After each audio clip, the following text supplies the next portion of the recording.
Hello po. I hope wait. Ipat natin yung microphone.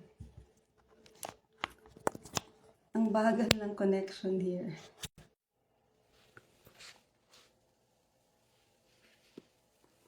Let me try kung okay ang audio.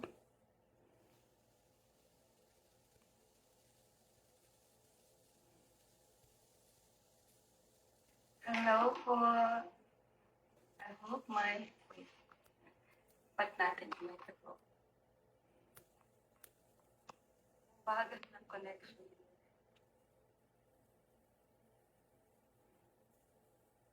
Try ulit. Hello, testing, mic this. Ayan, mas okay na.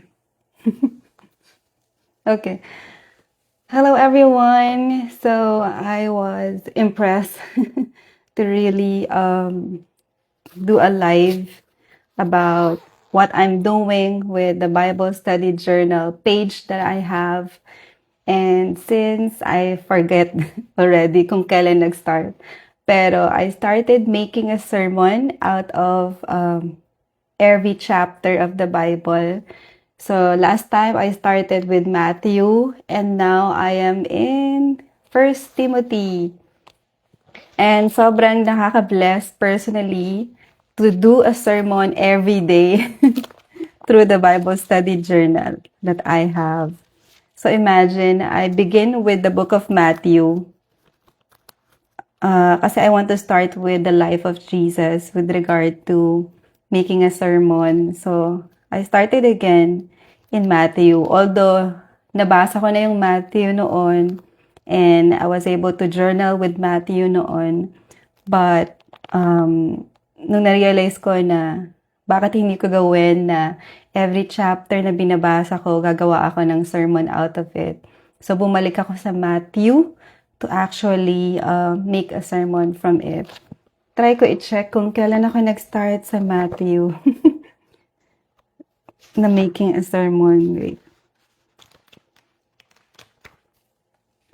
Eto, wait. Matthew. Sobrang na-bless ako when I went to around sa Book of John. Kasi yung Book of John, bawat chapter talaga ng Book of John talks about Jesus talaga. It really introduces Jesus. Now, this time ay nasa 1 Timothy na ako. Sorry, I don't have here yung kailan ako nag-start sa Matthew. Nakalimutan ko na nasa isang Bible study journal ko. So let me share to you how to make a sermon out of the Bible study journal. Yan. Pero before that, a special shout out po kay Sister Jenny Villamater, one of my friend from the Philippines, na recently she posted na gumawa siya ng song or she's doing songwriting using the Bible study journal. So, nakaka-bless to know na, oo nga, we can make songs for Jesus using the Bible Study Journal. And now, this time, let me share to you about how to make a sermon using the Bible Study Journal. Before that, let us pray. Lord Jesus, lead us, give us wisdom, give us knowledge. Allow us, Lord, to be blessed and to learn something from this. In Jesus' name we pray. Amen. So I'm sorry. I just woke up. Kaya ganito yung boses ko. Anyway, 1 Timothy chapter 1. I have this Bible with me. It's, Andrew's Bible. Medyo malaki. Okay, so before I will start reading another book of the Bible, babasahin ko talaga yung nandito na introduction. So may introduction, author, date, and place of writing, audience, message, and then yung outline. But although nabasa ko na yun, I still stick to the message of the chapter kahit binasa ko na yung mga background na yun. And then, makikita nyo dito sa gitna ng Bible yung cross-references. So, I usually go to the cross-references kapag gusto ko ng additional information or messages on that text. Parang ganon. And then, meron akong Bible commentary sa ilalim. Pero I don't go to the Bible commentary often. Unless na-study ko na talaga yung word or yung verses. Tapos talagang sobrang, parang gusto ko pa nang may matutunan pa ako about the verses, saka lang ako pupunta dun sa Bible commentaries na nasa ilalim. Pero, I believe sapat na rin yung mga study natin with the Bible verses. Na kahit hindi ka pumunta dun sa Bible commentary, it's fine. Although yung cross-references, malaking tulong if you want to make a sermon and may pandagdag ka talaga dun sa input mo, dun sa outline mo, yung cross-references na tinatawag. Again, the cross-references are the ones in the middle. So usually yan, cross-verses yan. Mga additional verses that talks about that verse you're reading. Sige, simulan po natin. So 1 Timothy chapter 1, I actually prepared it na. So, ang usual ko pong ginagawa is, I will read the whole chapter first. So, habang pinabasa ko po yung whole chapter, I would look for our first question, who is God in this chapter? So, actually, madalas, I would need to read the Bible around 2 to 3 times para talaga magawa siya na isang sermon. And actually, minimal na nga yun. Kasi, ang totoong, a pastor or the one who's doing the sermon would really, hindi lang 3 times binabasa yung isang chapter o yung Bible passage. Talagang many, many times bago matapos yung isang sermon. So here, in the Bible Study Journal, I would usually read the chapter 3 times. Kasi yung unang beses, I will read it observing sino si God, who is God.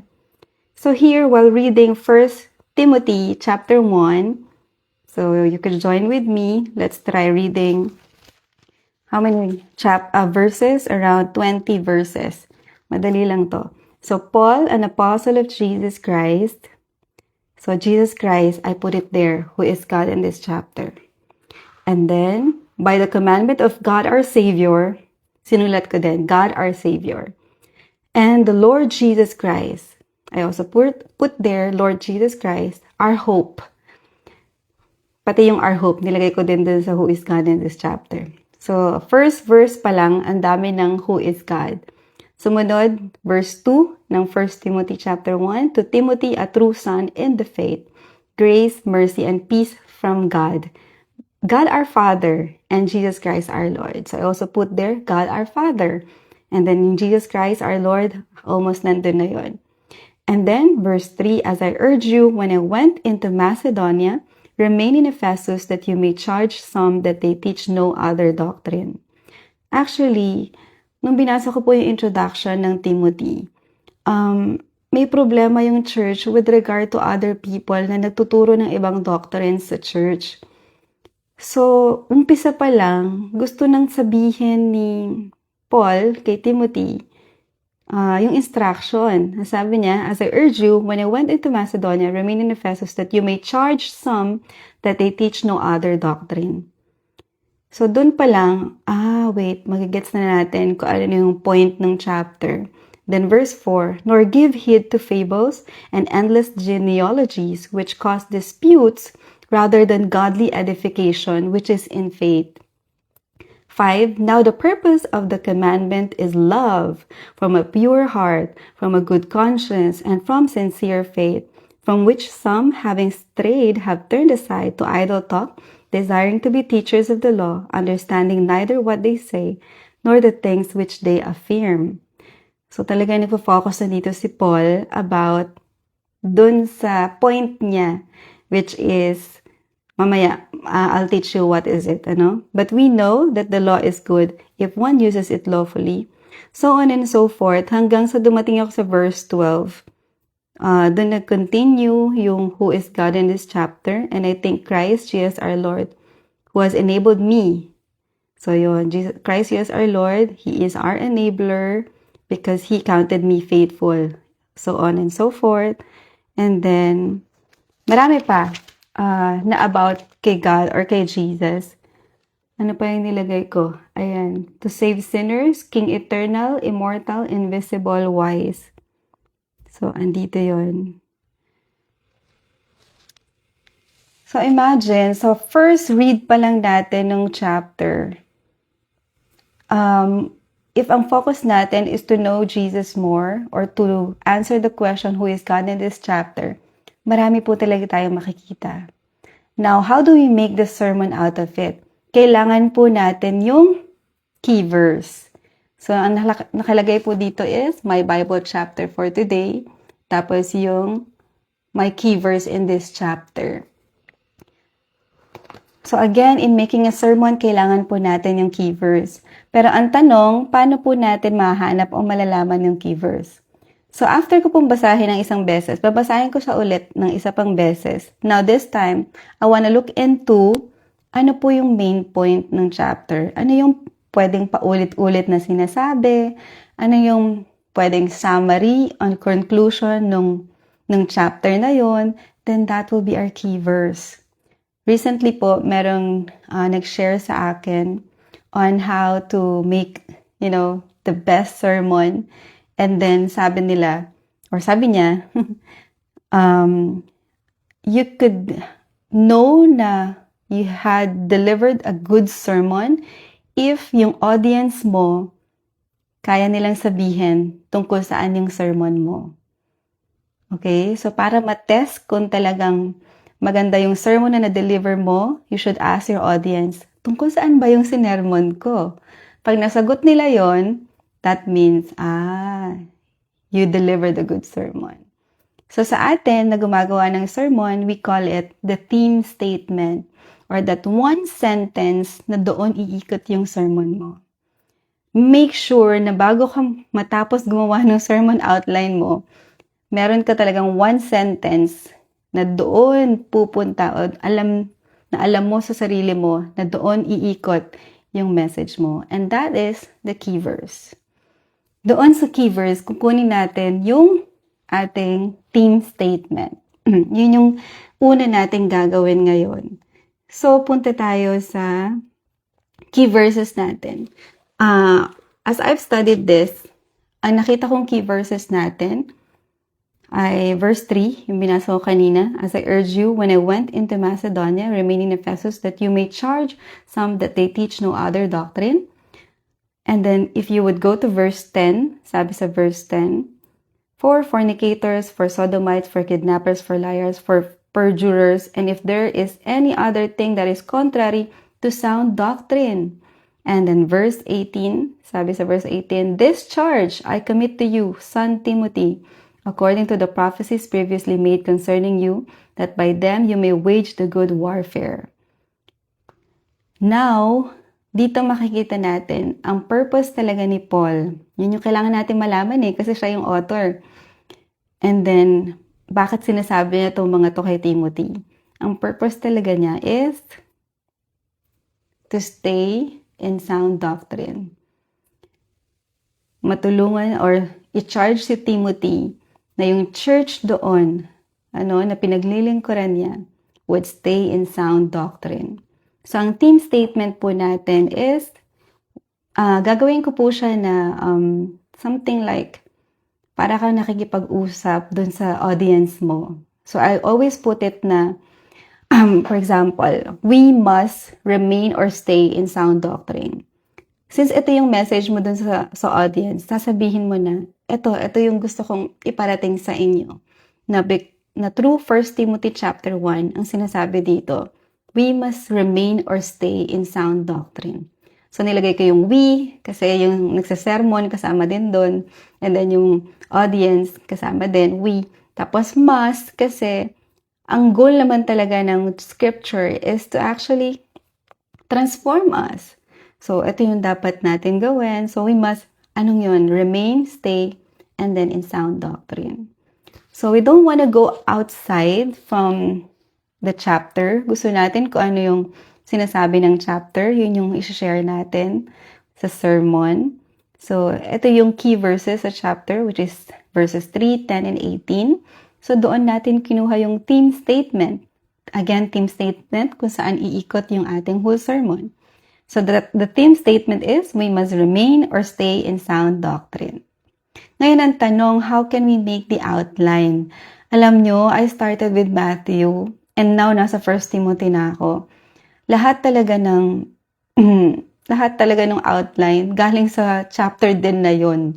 Para siyang merong sarili-sariling or may kanya-kanya silang way on how it is cut, yung paragraph by paragraph, parang ganon, or chunk of verses, na yun talaga yung outline mismo.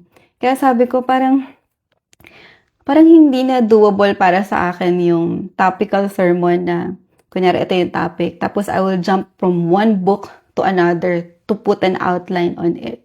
Kasi nakita ko talaga sa bawat chapter, nandun na yung outline mo mismo. With regard to, kung ito yung theme statement na we must remain or stay in sound doctrine, ang gagawin lang natin, we must have a question. Ito yung part ng outline natin. Ang usual questions natin is what, how, why. Minsan pwede rin when, ganyan. Or, ano ba isa? Where, minsan ganun. Pero very rare yon. Usual questions na ginagamit natin to make an outline, again, is what, how, why. Ayan. So this time, ang question na ginamit ko is what. Okay, so ano yung sound doctrine? Yun yung tanong. Kaya what? Kasi ang theme statement, we must remain or stay in sound doctrine. So ang question para sa outline natin is, what are the sound doctrines? Kasi, kaya what yung nilagay ko, yung kasi yung may sagot. Yun yung may sagot doon sa chapter. Ito yung sagot. Beginning verses 3 hanggang 7, ang sagot doon, letter A, yung unang point natin sa outline natin, is love from a pure heart. May term pa nga na unhypocritical. So, we must love from a pure heart. Yun pala yung sound doctrine. Yun yung unang-una na point ni Paul. Ang unang sound doctrine na we must stay or kung saan dapat tayo mag-remain.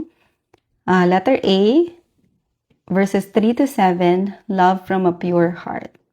At kapag binasa nyo to, verses 3 to 7, talagang, yun talaga yung point ni Paul, na una sa lahat, magstay kayo dun sa love from a pure heart. And yun yung sound doctrine, ano?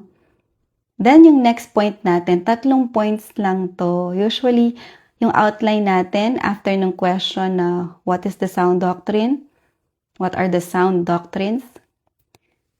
ABC lang to. ABC lang yung points natin. So, yung second point natin is coming from next verses. Kanina, di ba, 3 to 7? Ngayon, 8 to 11. Sorry, nagsuslow yung connection ko. So, again, verses 8 to 11. So, sa verses 8 to 11, doon naman natin makikita ang second point. And sabi dun sa second point natin, law is good. Sound doctrine din yun para kay Paul. Yung law is good. Kasi maybe, nung time na yon, marami nagsasabi dun sa church na pinuntahan ni Timothy, na do away with the law. Kasi parang, minsan may mga ganun dito ngayon, na sa panahon natin na parang law is, bad. Parang ganun. Pero si Paul, sabi niya, through Timothy, law is good. And ito yung sound doctrine na kailangan yung i-uphold. Sabi dito sa verse 8, but we know that the law is good if one uses it lawfully. Tama naman. If one uses it lawfully, the law is good. And then, so on and so forth. Hanggang verse 11. Now, yung last point natin, answering the question, what are the sound doctrines? Letter C, now from verses 12 to 17, sunod-sunod lang. Kanina verses 8 to 11. Ngayon, verses 12 to 17. Ang ating next point is, what are the sound doctrine? Lord Jesus, our only Savior. Yun yung isa sa sound doctrine na gustong ipinpoint ni Paul. na si Jesus is our only Savior. Kasi talagang only Savior. Siguro minsan they're relying on other things na yun yung Savior nila. No? Pero gusto sabihin ni Paul na we must remain in that doctrine na Jesus is our only Savior. So kung mababasa natin, verses 12 onwards, and I thank Christ Jesus our Lord who has enabled me because He counted me faithful, putting me into the ministry. Even yung pagiging nasa ministry ni Paul, galing talaga kay Jesus yun. Talagang it's Christ who enabled Paul. So, Paul didn't, get any glory from his ministries. So, that is yung sound doctrine na gustong ni Paul na mag-remain or mag-stay with them. And then, may outline na po tayo. Meron na tayong theme statement, we must remain or stay in sound doctrines. Meron tayong question for our outline, what are the sound doctrines? Sinagot na po natin. Letter A, love from a pure heart. Letter B, law is good. Letter C, Lord Jesus is our only Savior. Coming from all the verses doon sa chapter ng 1 Timothy 1. Ngayon ang tanong, paano mo tatapusin yung sermon? How do you finish the sermon? You can finish the sermon by putting an appeal. Again, nasabi ko na po ito noon, hindi kumpleto ang sermon kapag wala pong appeal. Ang appeal po ay to call to action your audience. Para po may gagawing desisyon yung mga nakikinig po. So, ano pong pwedeng appeal dito po sa 1 Timothy chapter 1? Meron po ako ditong tanong, how do I apply my learnings in my life today? So, sinulat ko po dito, Dear Lord, help me to remain in sound doctrines and live by it. Let me love without hypocrisy. Let me realize every commandment is good. And let me look unto Jesus daily, my Savior and Lord. So, kung kayo yung tatanungin, how would you like to make an appeal or to ask the people? Minsan, I would just put it simply in connection with the theme statement, will you remain or stay in sound doctrine? Yun lang. Yun na yun. Parang yun na yung appeal ko. Will you remain or stay in sound doctrine? So, syempre, sasagot po yung audience ng yes or no. You could always also say na, if yes, you can raise your hand. So, since natutunan na natin ano yung mga sound doctrines na yun, ang tanong, will you remain or stay in those sound doctrines? If your answer is yes, you can raise your hand. If your answer is yes, you can stand with me and we will pray together. Yeah, so ganun po yung appeal. Diba? May sermon na po tayo. And then, of course, sa Bible Study Journal natin, meron tayong Thanksgiving, meron tayong prayer request and answered prayer. It's just fitting every day that we thank God kasi sobrang dami po nating blessings. The fact pa lang na you are alive and well is a big blessing na po. And of course, it's just fitting also to always, pray for others. We call it intercession dahil we know that God is a God who hears. And then answered prayers, balikan po natin yung mga answered prayers natin kasi talagang makikita natin how powerful God is. So again, this is making a sermon from the Bible Study Journal. And again, shout out po to my friend Jenny who was able to use the Bible Study Journal in songwriting. So sa lahat po ng mga nag-watch, hello po. Good morning on my side. It's a Sabbath morning and I'm very happy to was able to do this kasi I've been struggling. Paano ko ba ito ila-live or i-share? Pero thank God, this Saturday morning is very not so pressurizing. Kaya, sige, go. So, ayan, I want to shout out and greet those who put their greetings also. RG Gloriana, sabi niya, maganda po gumawa ng Bible journal po. Yes, praise the Lord, thank you. And Shai Manese, good evening ho. Yes, good evening ho from your side. Dito, good morning. And yeah, thank you for watching. Especially, andyan agad yung friend ko, si Liz. Hello, Liz. And to the rest, those who have been my students, Syra, Arnold, and Kaninong June, hello po sa inyo. Thank you for watching. I hope you learned something on how to make a sermon. If late na kayo, naka-watch, balikan nyo lang po. And hopefully, makatulong po sa inyo. Kasi my goal is to encourage everyone to study the Bible, and not just to study, but to be able to share it. Ano? So hopefully, wag po kayong mahiya na mag-share ng sermon or ng messages niyo from the Bible kasi inaral niyo po. And the Holy Spirit is actually helping you and teaching you. And alam niyo po, guess what? Previously, I've been watching videos on how to, sorry for the word, how to be smarter. Parang kailangan ko maging mas matalino in terms of studying. So, inaral ko napakaraming videos on how to be smarter. Kasi I'm preparing for my doctorate degree. So, talagang, Lord, tulungan niyo kung paano mag-aral ng mas mainam. And you know what I learned? Our brain works in a way na mas tatalino tayo kung we analyze things. Yung ginawa po natin kanina in making a sermon, I'm analyzing. You know, ina-analyze ko po ano yung main point nito, ano yung ano talaga yung content ng chapter na yon. At kapag ginagawa ko po to everyday, kapag ina-analyze ko tong mga bagay na to, believe me, I'm getting smarter. Mas nasasanay po ako na kino-conclude, dinadigest yung mga bagay na binabasa ko. And if ever, sometime in the future, kapag nasa class na po ako, yung mga lecture na maririnig ko, I would be analyzing them, and that would make me smarter.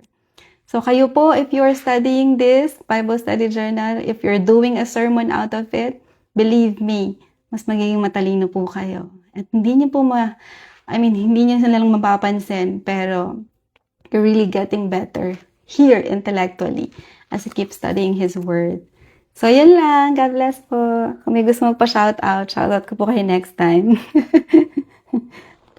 Again, thank you everyone. Bye.